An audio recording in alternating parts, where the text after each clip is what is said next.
Wala nang 2 buwan bago ang Pasko at Bagong Taon, nananawagan ng Malacanang ng simpleng pagdiriwang sa lahat ng empleyado ng gobyerno. Layon raw nito na makiisa sa mga mamamayang patuloy na nakararanas ng matinding pagsubok magkatapos ng sunod-sunod na kalamidad. Tunghayan ng balita sa pagbabalik ni Catherine Landicho. Nananawagan si Pangulong Ferdinand Bongbong Marcos Jr. sa publiko na gawing simple ang pagdiriwang ng darating na Pasko at Bagong Taon. Ayon sa Pangulo, ito ay bilang pakikiisa ng administrasyon sa mga mamamayang Pilipino na patuloy na nakakaranas ng matinding pagsubok matapos ang sunod-sunod na kalamidad na tumama sa bansa.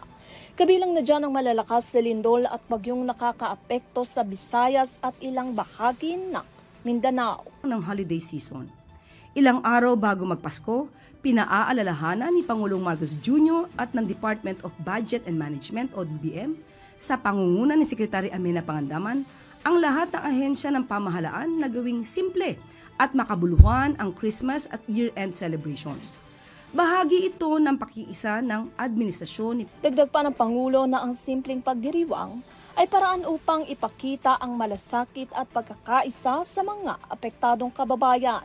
Kasabay rin ito na pinapaalalahanan ng palasyo ang lahat ng kawani ng gobyerno na makiisa sa panawagang ito at gawing payak ang mga aktibidad ngayong papalapit na ang Kapaskuhan at pagsapit ng Bagong Taon.